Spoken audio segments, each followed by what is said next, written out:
My name is Ethan Carter, and I never believed a single phone call could change an entire life until the night my phone rang at exactly 2:17 a.m. The screen showed a number with no location, just 7 digits, no name. I almost ignored it, but something inside me said, "Answer it." "Hello?" For a moment, all I heard was breathing. Then a soft female voice whispered, "Ethan, if you hang up, someone dies." My heart froze. "Who is this?" I asked. "You don't know me, but I know everything about you. Your job at the Seattle data center, your mother in Portland, your sister Emily in college." I stood up slowly. "How do you know my name?" "Because you were chosen," she replied. The call ended. 5 seconds later, my phone buzzed again. A text message appeared with a photo attached.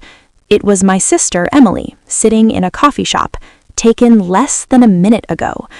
Below the photo were 2 words: "We are watching." I spent the next hour trying to call back.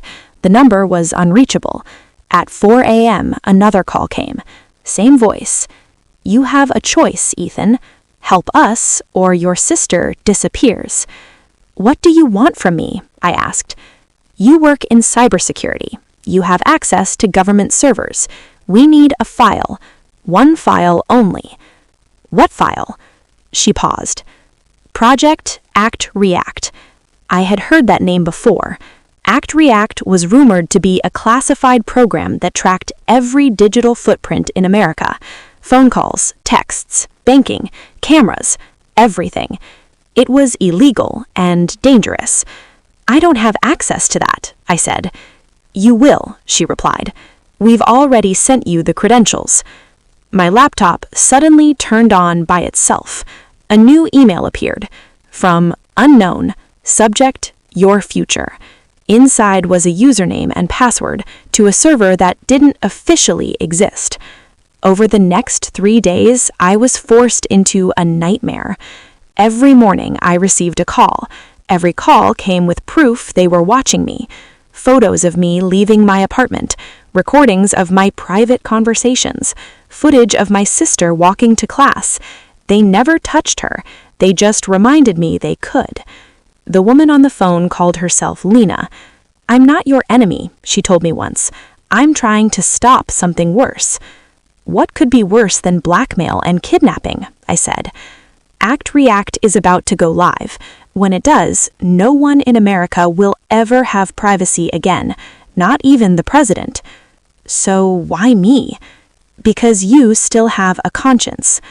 I finally accessed the Actreact server. What I saw made my blood go cold.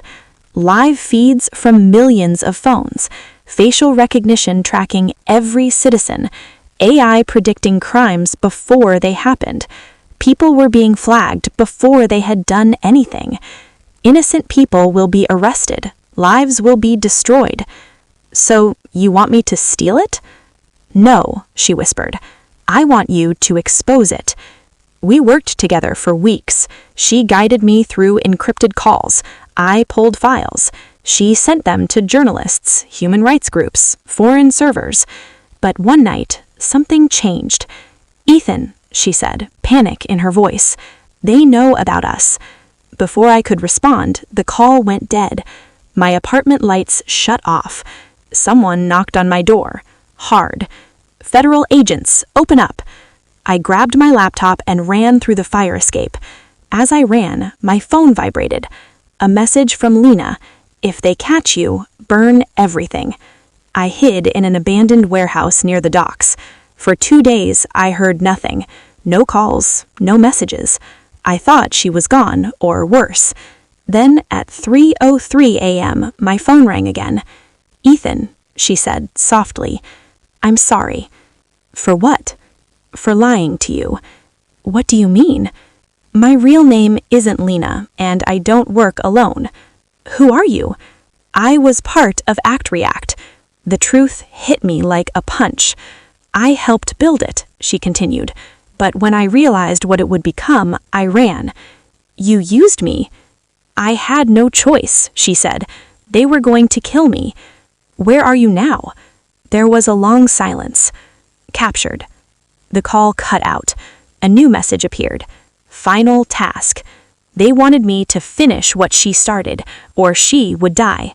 They gave me a choice. Upload the final encryption key to activate Actreact, or delete the entire system forever. If I deleted it, they would kill her. If I activated it, millions would lose their freedom. I had 30 seconds. I closed my eyes, then I pressed delete. The servers went dark across the country. Actreact was gone. Minutes later, every news channel exploded with breaking news. Government systems crashed, secret programs leaked, protests erupted across America. But Lena, she never called again. Weeks passed, then months. One evening, a letter arrived at my apartment. No return address. Inside was a single photo. It showed a woman standing on a beach, looking toward the ocean. On the back were 2 words, "You chose right," and beneath it, a phone number. I never called it, because some voices are meant to remain in the dark. But every night at exactly 2:17 a.m., I still check my phone, just in case. The first message arrived on a rainy Tuesday night. No sender, no number, just 3 words on my phone screen. "Do you remember us?" I stared at it, confused. I had never seen that number before. I typed back, "Who is this?" The reply came instantly. "We're the reason your father disappeared." My heart dropped. My father had vanished 10 years earlier. No body, no clues, just gone. My phone rang. A woman spoke. "Hello, Daniel. My name is Ava, and you've been living a lie." "How do you know my name?" "Because your entire life is stored inside Actreact." "What is Actreact?" "It's a system created by the US government to secretly monitor every human being. It doesn't just track what you do, it predicts what you will do." "That's impossible." "No," she said, "it's already active." Ava told me something that changed everything. My father had been a scientist working on Actreact. When he discovered it was being used to control people, he tried to expose it. They erased him. Not killed, erased. No digital trace, no identity, no proof he ever existed. "And you're next," Ava said. "Why me?" "Because you inherited his access code." Over the next few days, strange things happened. My credit card stopped working. My job fired me for crimes I never committed. My bank account was frozen. Actreact was rewriting my life. Ava guided me through encrypted calls.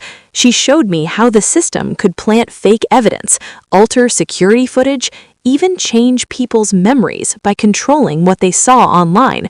"People think they're free," she said, "but their thoughts are being shaped." Who runs this? A group inside the government called the Architects. One night, Ava told me something terrifying. "You're not just in danger," she said. "You're already classified as a threat." What does that mean? It means Actreact has predicted you will try to destroy it, so now it's allowed to remove you. How? Accidents, suicide setups, police shootings, anything. We had one chance. Ava and I had to upload my father's hidden virus into Actreact's core server. But to do that, I had to physically go inside a government data facility in Nevada. "It's suicide," I said. "So is staying alive," Ava replied. Inside the facility, alarms started blaring. Actreact had detected me. Every camera turned toward me, every door locked. "Daniel, don't stop," Ava shouted through my earpiece. "They're using the system to guide the guards straight to you." I reached the server room and inserted the drive. Then everything froze. A new voice spoke, cold, mechanical.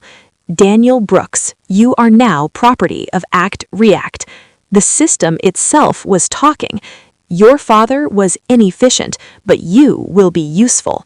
Ava screamed through the line, "Don't listen to it." Actreact made me an offer. It would restore my life, bring back my father, erase all pain. All I had to do was walk away. I hesitated. Then I remembered all the people it had destroyed. I pressed upload.